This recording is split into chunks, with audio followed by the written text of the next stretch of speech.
Alright, let's try this one.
Now, is that a generalized approximate, or is that a mathematical sciences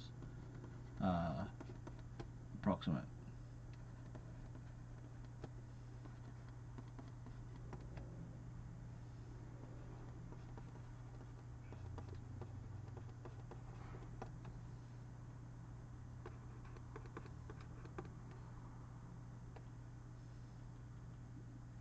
Alright, so there'll be a couple of tricky parts to this.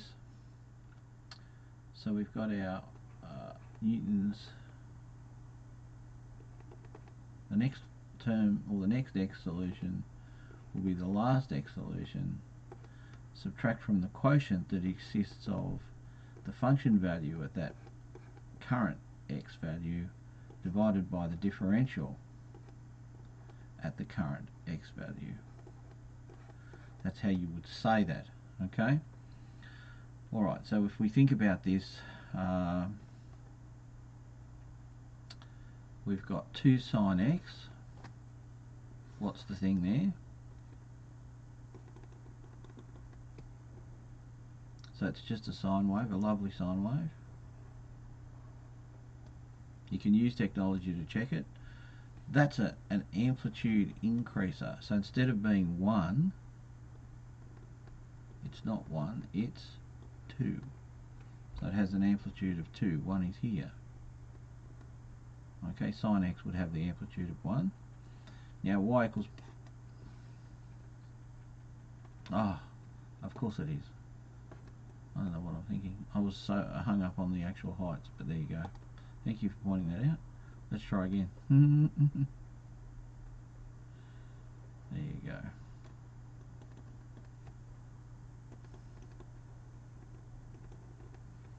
Okay, so that's our sine. Now it's 2, so to get the scale of this right is a little bit of a cheeky, problematic question. So in order for y equals x, now y equals x would be going like this, so what I'm going to suggest is that this cuts, there's a common solution here, and then it's going to go out like that and back like that. Now in order to check that, because we're studying, it's reasonable to plot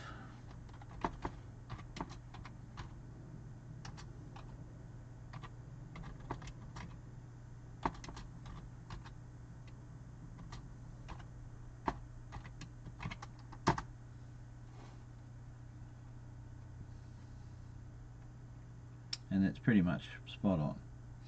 Okay, so it's given us a common thing. Now that kind of information there that I've just pulled up, I've done that because we're studying. And this is the kind of thing that isn't always obvious when you study. Well, what's going on with this question?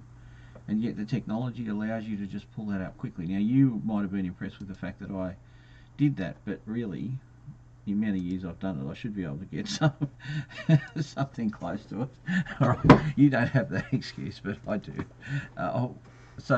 Just pulling that together. Now, it says to start new 2, so 2's up here, so it's trying to find this. For all intents and purposes, this is yet another application of Newton's. Now, I said the definition was that it was going to give you the x-intercept, but it can also be used to find simultaneous solutions, and that's what this is an example of. This is so if you got this in a test, what? How's that work? Okay, but in order for this to work, we have to put it in the form that suits the problem solving. So the problem solving, we're going to try for 2. We're going to try and find this point, but Newton's requires, does it not, a form like this. So what we're going to do is just think about x and y axes for a moment, and we've got this bit happening here, and then we've got this bit happening, and for this equation here, that's our y value. So for curve 1, y equals that value. For curve 2, y equals that value. In a way, I could say y equals y. And that's important in simultaneous equations for my way of thinking, because that's not helpful, that's useless. But look at what we've got. All we did was notice the left-hand side of the equation. So what we can do is we can say that at this root that we want, 2 sine x is 0.9x. So now we can start to see that we haven't quite got it into a form of a function that we can either differentiate or what have you, because of our simultaneity, the nature of the simultaneity. Okay, so what we need to do then is transform this into this thing. So we'll minus 0.9. So hopefully you won't get one like this in your test, but if you do, you won't be surprised. So 2 sine x minus 0.9x is equal to 0, and that is our function to be processed by Newton's method. Okay, so the second thing we have to do is take the differential of this and get a general form. So the differential of sine is, what's the differential of this one, please?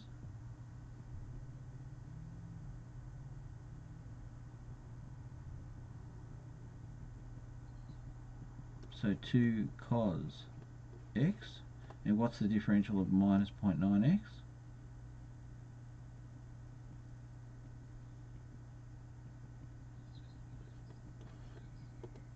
Great. Alright, so you learned all these skills. You've been doing them now for a bit. You've done it in the lecture, you did it at HSC, and yet you get these word questions and it's like, hello, what planet are we on? That doesn't look like anything I've learned. And that's the nature of some of this work now. It's a little bit tricky, and all of the word problems that you get are going to feel like that. So don't be put off. It's just experience and it's just timing. So that's part of the reason why we work through some of this. Alright, so the next thing we want to do then is start this off. So we don't know what the x in thing is, but we do know that we're allowed to start with 2. And the quotient function value for 2, this is where it gets a bit messy. f2 equals 2 sine 2 minus 0.sine 2. So somebody could give me a calculated shot of that. So we've got 2 sine times 2 minus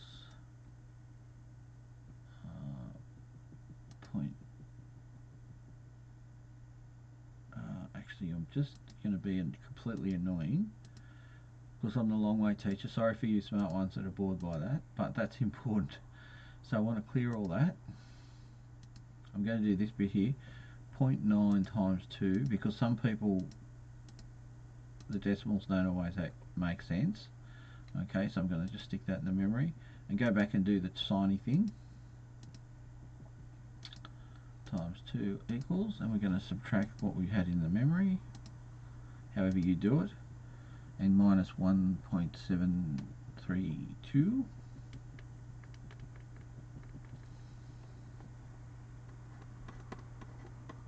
Now I happen to know, just by practice and recognition, you may also, 1.73 is the square root of what? And the way we could do this is we could just square it. 3. So if we take the square root of 3, 1.732. So in actual fact, minus root 3. Just to, it always comes out with your maths. Alright, now the next thing we want to do is the differential, which is 2 cos 2 minus 0.9. So put your 0.9 in. Put that in memory. No, what did you do that for? No, forgot to clear it. Okay, so 2 trig cos times 2 minus memory recall 1.09.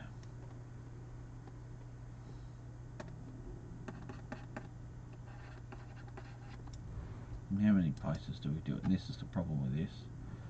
1, 2, 3, 4. We'll take a leaf out of stats and we'll do 987. So it'll be 988. Okay. Alright, so now you get to put that in. So we're going to put minus root 3 over 1.0988. And what do we get?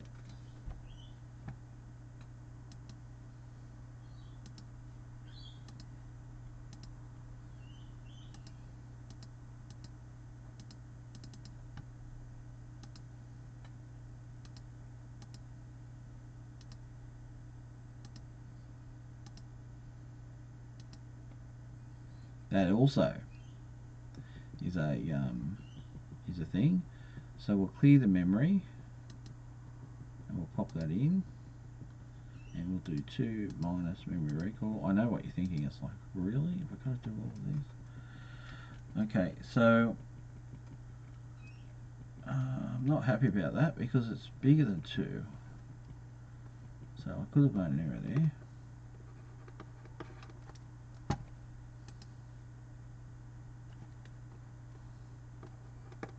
And we go ahead and we repeat the whole thing.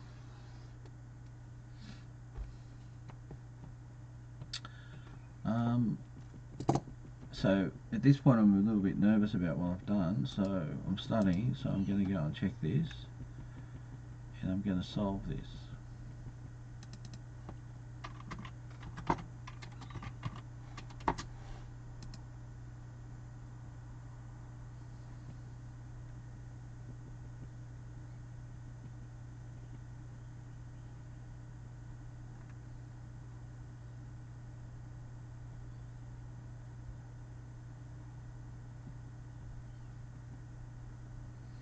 So 2.01. So I think there's an error being made there. Could have been in the way that I formed that. Alright, so what I'm going to do is, rather than use the time up now troubleshooting this, I'm going to finish it for you and I'll post it here. Okay? I'll post that here on the sheet.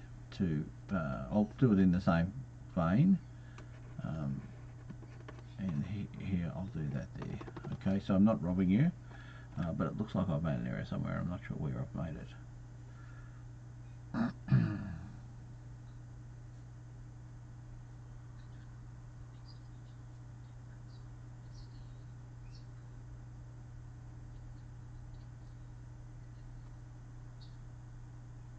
Here. That could do it. Yeah, that could do it. I have a I did do that, didn't I? So it's possible. 3 root. Yeah, if it's 302, not 32, I may have made an error in judgment in doing that. So I'll look at that. Okay, I'll look at that and I'll post that. I'm not sure it's the wise thing to pause here and try and solve that, but it's quite possible that Jason made an error in not seeing the 0. Alright, but I will make a note of that and make sure that gets listed. Alright. Oh, okay, so they can get a bit tricky, can't they? So let's have a look at another one.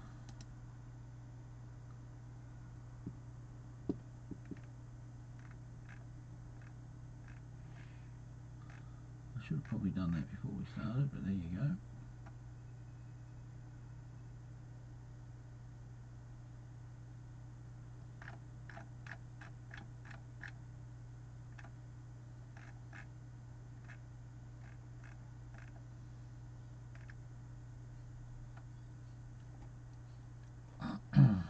Alright, let's do a more generic one, if we don't mind.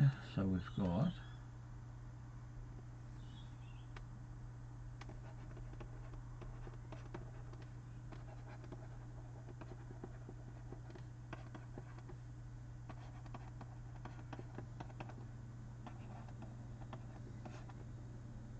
and that's alright because that's an awful quotient.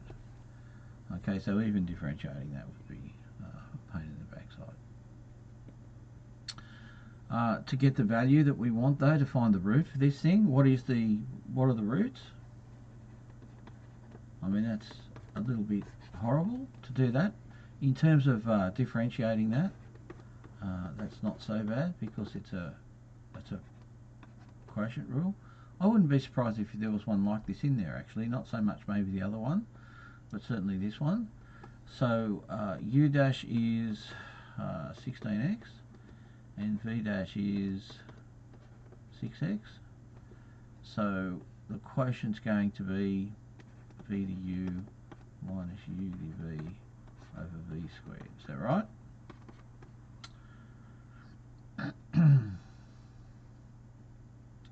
So we get 3x squared plus 1 times u dash, which we said was 16x, minus u, which is 8x squared times 6x, so that's a good one. And then we've got v, which is 3x squared plus 1 all squared. So that's our part there. And so we'll start with applying units to this. Start with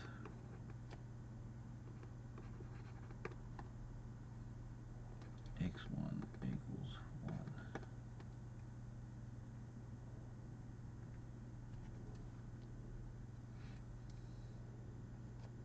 1. Alright, so we've got our method.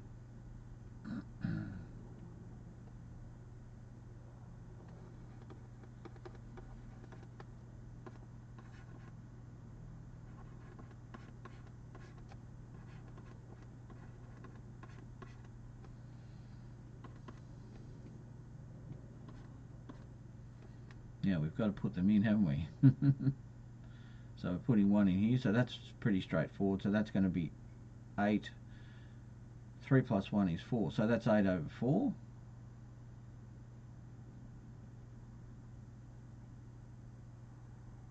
Over 4. When x is 1 here, let's do it properly.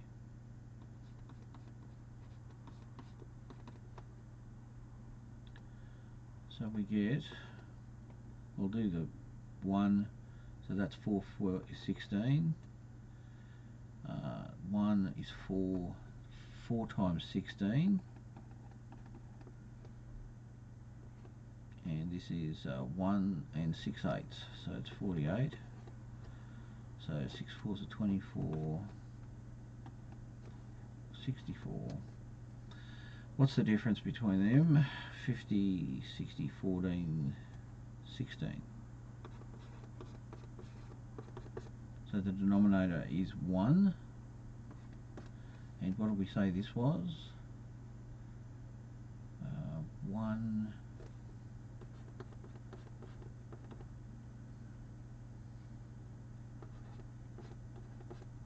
Okay, so 8 over 4 is just 8 over 4 over 1 is just 8 over 4. Okay, so that is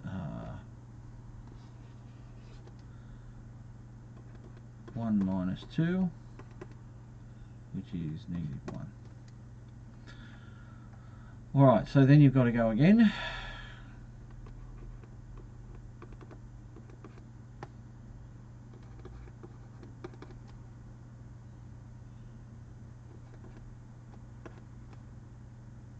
Now, and you've got to go through and do it all again. It's just a labour.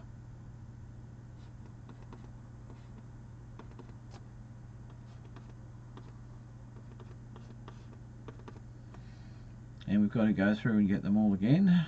So I'm going to do a little bit of cheating here.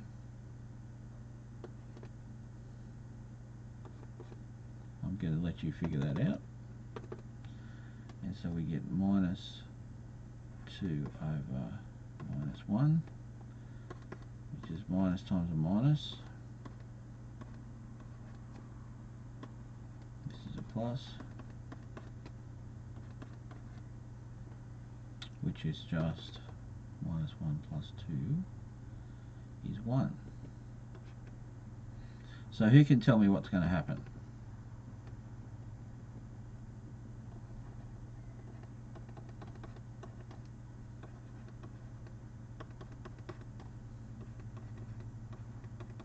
And so on and so forth.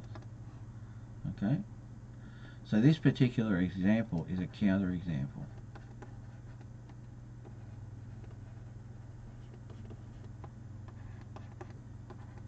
No solution. So it's like the quadratic that doesn't cut the x-axis. Okay? So you may get one like that. So we've got a couple of good examples apart from the simple one that was given. Alright. Let's try one more.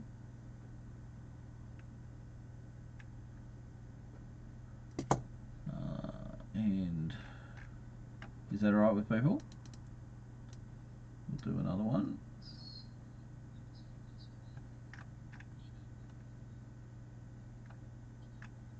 This one here. So when we put 1 into here, I didn't do it the long way, I just did it over here. When we put the 1 here, we had 8 times 1 squared over 3 times 1 squared plus 1.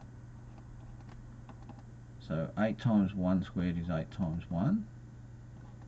3 times 1 squared is 3 plus 1. So 8 ones are 8, and 3 plus 1 is 4, 8 on 4. So that's this top term, 8 on 4. Now when you do the same thing with the differential and put 1 into it, like we put 1 in here, when you put 1 into the differential you get 1. So 8 on 4 over 1 is just 8 on 4, isn't it? 8 on 4 over 1 is just 8 on 4. Okay, so that's all it was. It was just one of those annoying things. Look, I've got to say to you, I think the numerical methods are more analytic, and they have those kinds of problems in them where you're dealing with these fussy notions quite a bit. I just want to check a website, because there's a resource here that I'm looking at. So I'm looking for...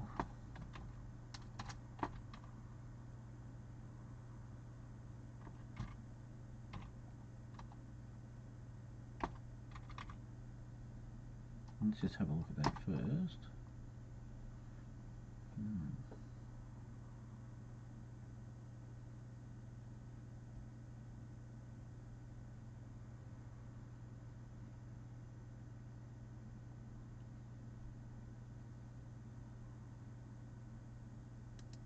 No, that might not be what we want.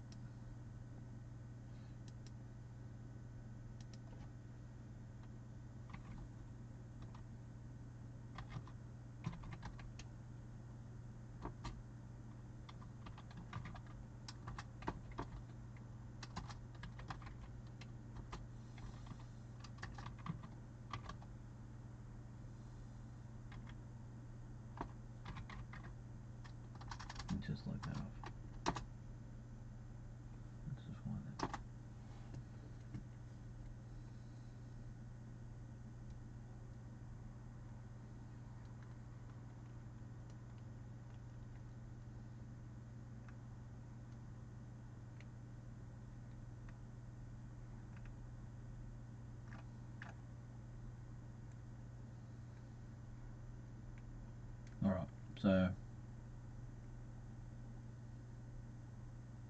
that's it then. Why didn't that come up before? Okay, so this is a resource for you to have a look at. I hope it's there. There it is. Okay, so that's a nice little one, I think. Alright, so you might want to just I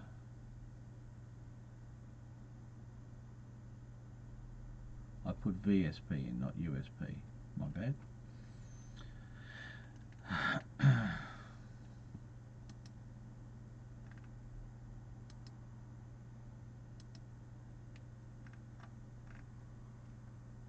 Now they got a block.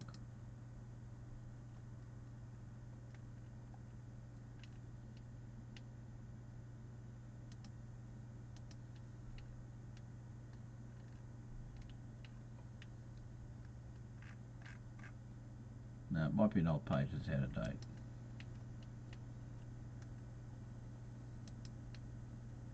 No. Alright, my bad.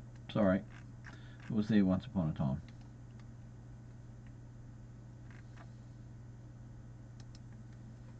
Alright. So I'm just trying to give you some insight into what can happen. So a counterexample would be no solutions. An intersection problem would be something that we need to be careful with how we put them together. And it's this stuff here, it's this meta stuff here. That's got to be done in the first instance. But I will resolve that one for you. Okay, so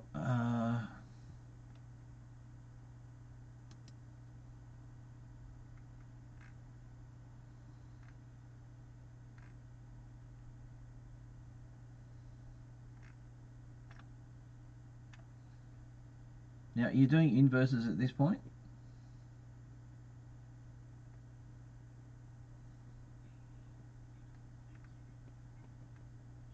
Okay, alright, well we'll leave that for the moment. Alright,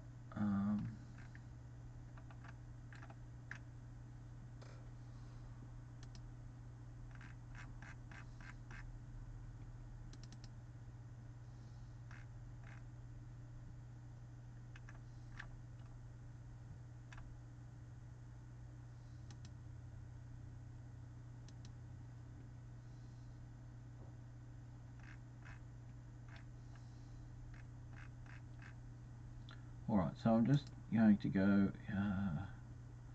one more thing.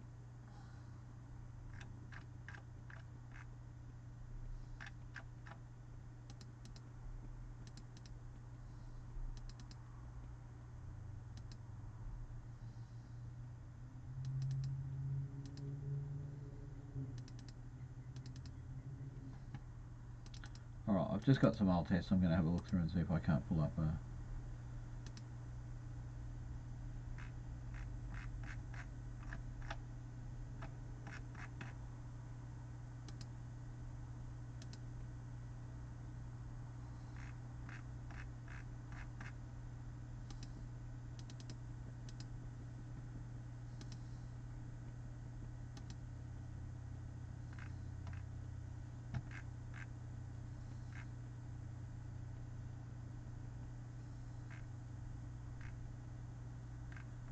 Okay. Alright, so this one's from a past test. I don't think it will show up in your stuff. It's from an old archive. Okay, so we're going to find XO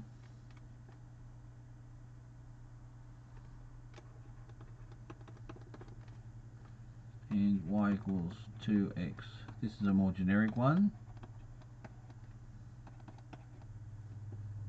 Okay, so find... Can you just have a go at that now?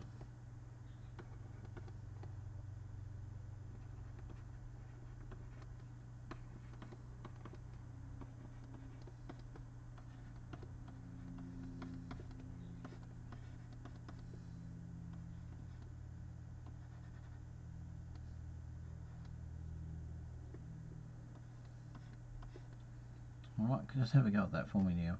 And I'll give you a couple of minutes.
That's another way of writing it out, I guess.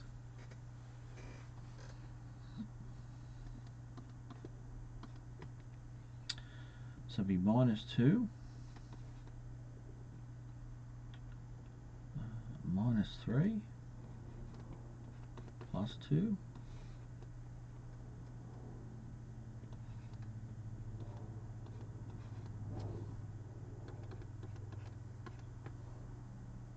that's minus 5,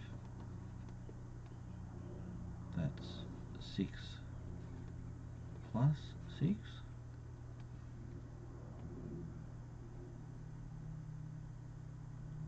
so we've got minus 5 plus 2 is minus 3 over 12, which is minus 1, so that minus minus is a plus, and you get a fractional answer, so that's very likely.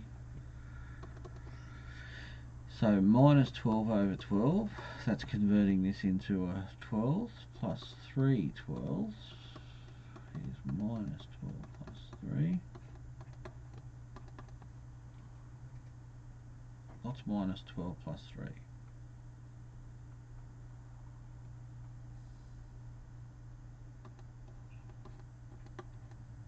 Which simplifies to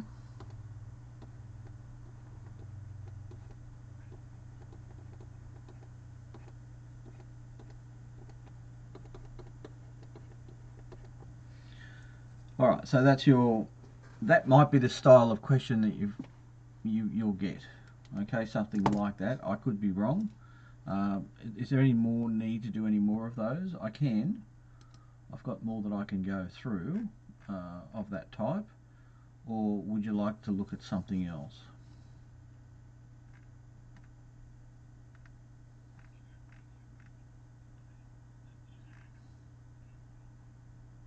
Well, that's alright. I mean, let's do another one.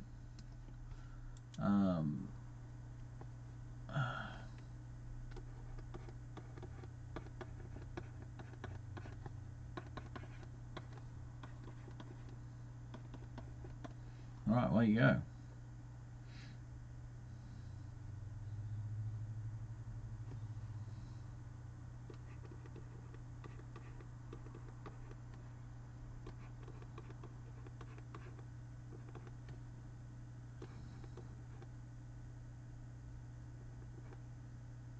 Actually, I'm just going to make that a pre-work.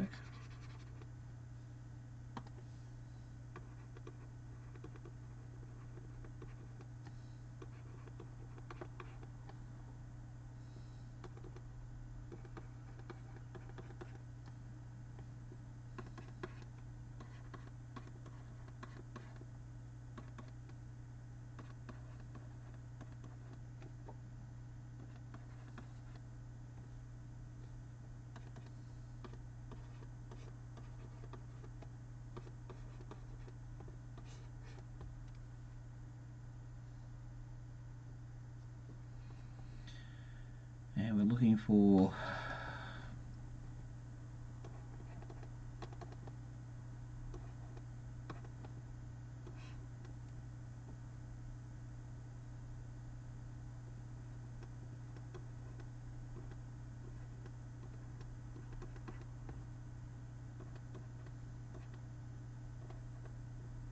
so I'm substituting them in, obviously.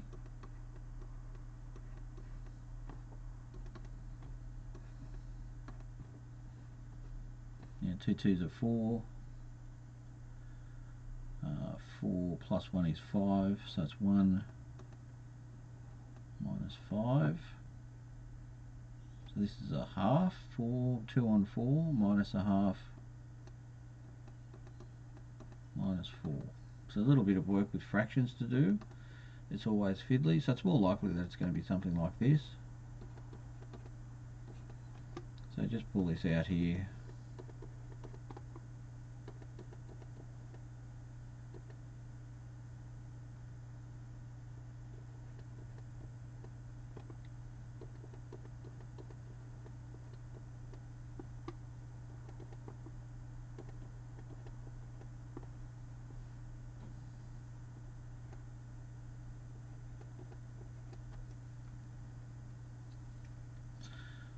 Alright, so it's worthwhile looking at this just by itself.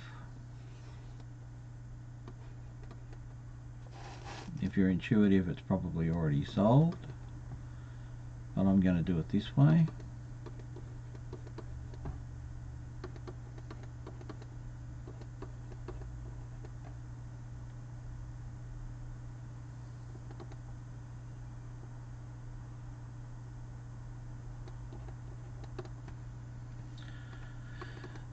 Two minus 8 on 9. So that's a bit of a trick, isn't it?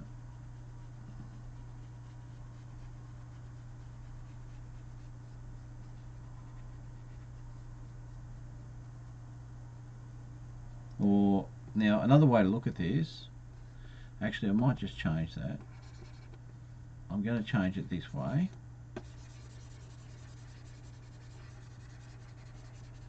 Because I've just realised it's a safer bet. So if you take this one down and you say minus 4 on minus 9 divided by 2, you get a cancellation here. Times, so that's 2 over 1. So 1 over 2. So they'll cancel.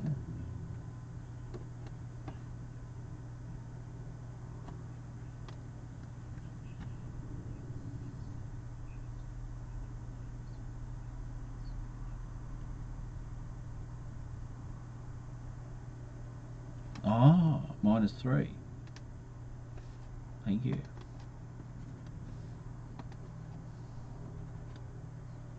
Is that right? 1 minus... Oh, that's irrelevant anyway because I made an error. I love doing this.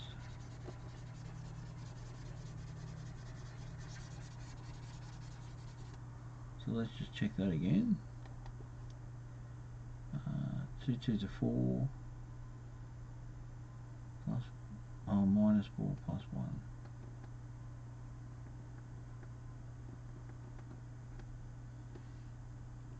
Okay, so 1 minus 3 is negative 2.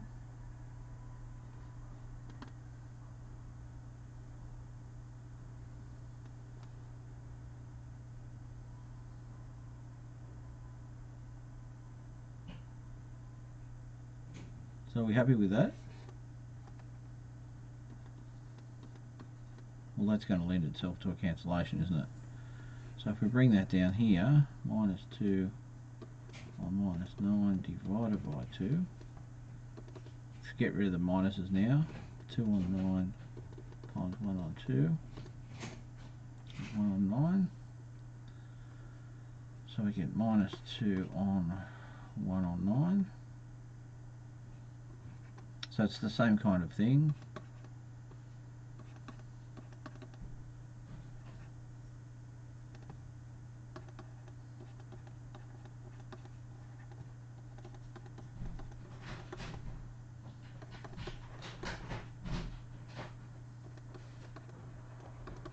Which is 2 plus 2 on 9. And whatever that comes out at. So that's how it's going to be fiddly. At least I've shown you that much. So 18, so it's going to be like 20 on 9, isn't it? Something to that effect. So there's a fair bit of work there, isn't there? In terms of just getting your differentials and your getting your values out. And then you get these, because it's a quotient, you're always going to have problems with quotients having fractions on them. Okay, so there's no short way around it, I don't think. You just got to pencil it through until you get something that you're happy with. Alright, now in this week that you've been looking at, you did do some implicits, didn't you? But that was just very quick. So I'm thinking we should probably have a look at some questions for implicits.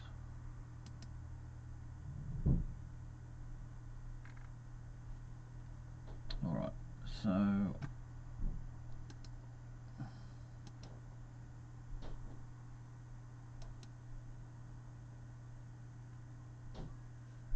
is that alright? Can I change off this now to have a look at some implicits? Okay, so often what happens with the word questions is that the word questions require you to do that analysis that we did last week. Okay, so let's have a look at this one.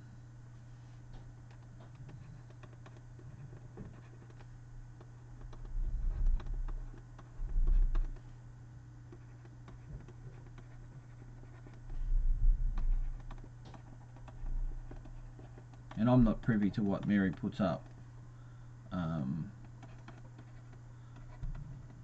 So I don't know what's going to be in the exam. Actually, I don't look it up and I don't ask her. Okay, so I can't tell you what's going to be in it. So that's why I'm asking you so much about what you're expecting it to be in it, because I can zero in on those types of things, but you need to tell me. Alright, so in this particular question, it's a seemingly simple question.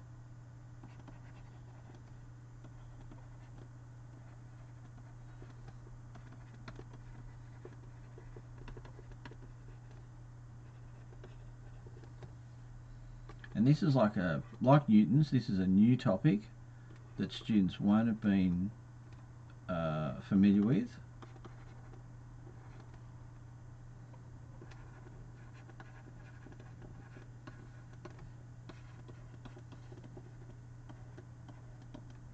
So each side of a square is increasing at a rate of 5, there's the word, centimetres per second. Okay, at what rate, so that's what we're being asked for, is the area of the square increasing when the area of the square is some value? So there's a lot of information in just 2 sentences. Okay, there's an awful lot. So the first thing I want to do is help me discover, please, what is this one about? How would I express that in a maths phrase? How would I express that in a maths phrase? It's a rate of 5 centimetres per second.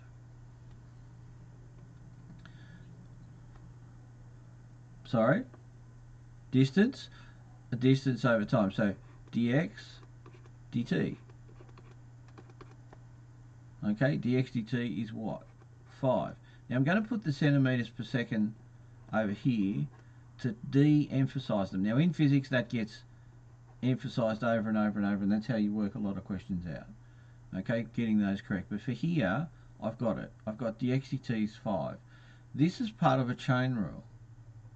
This is how these things work. Okay, it's part of a chain rule. And the chain rule is going to need implicitly finishing off in order to get the bits that you need. Now, that's the first bit of question information. The second piece of information is the rate of the area of the square. So a rate is an area now. Area with respect to time. So that part of the question, okay, is asking us to find dA dt. Okay, so that's what we're being asked to find. Now we've got to look at that simple information and say, what's our chain rule look like? Alright, so if we're being asked to supply dA dt, we're still going to get to dA dt. It's just that we've got to get through something else. Now what are the candidates? Sometimes they're there, ready to go, and sometimes they're not. So let's just say that we've got a dx. So we're looking for a dA dx, don't know where that's coming from, and a dx dt. Now wait a minute, we got it. That was given to us. And it has the number 5 attached to it. So by building it, this is why I got you to do the chain rule in differentiation and use Leibniz notation and did all the squiggles, because here it is. This is the goal, the benefit. Okay, this is the benefit of doing that long way thinking. So what we've got here is we've got a need to have dA dt, and we need to find this one. So we've got dA dx we're looking for, possibly, and we're multiplying that by 5. And you might say, well, where did the dx dt? It didn't actually go anywhere, I just swapped it for the number. Alright, the other thing about a square is that the area of the square is x squared, and we're told that when it's 64 centimetres squared, that's when we want that. So what's x? What's x when the area is 64? See how much work these are? It's a lot of work, okay? So, you know, that's just a part and parcel of it. Now, what is d/ADX? Oh, we're lucky. We're lucky because the area of... Now, I conjured that up.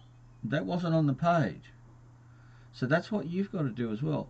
So what this allows me to do is do a dA with respect to x. And that's the missing bit. And dA/dx is?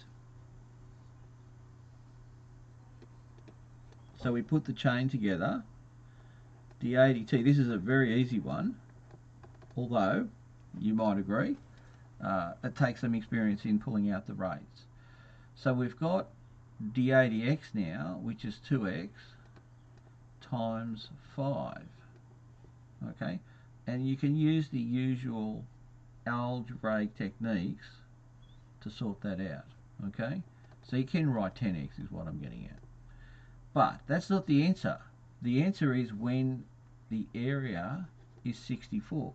So we need to do a bit of a function notation for dA/dx, dA/dt, when x equals, what's x equal? 8. So we're going to go 10 by 8. And because it's dA/dt, it'll be 80 centimetres squared per second. That's the area.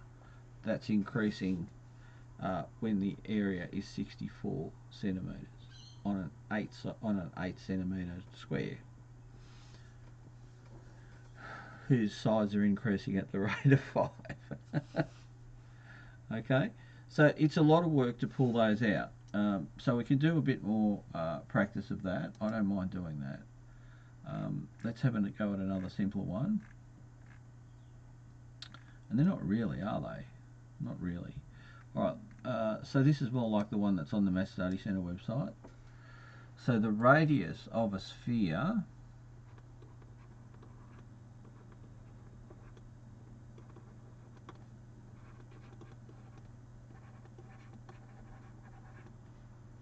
is increasing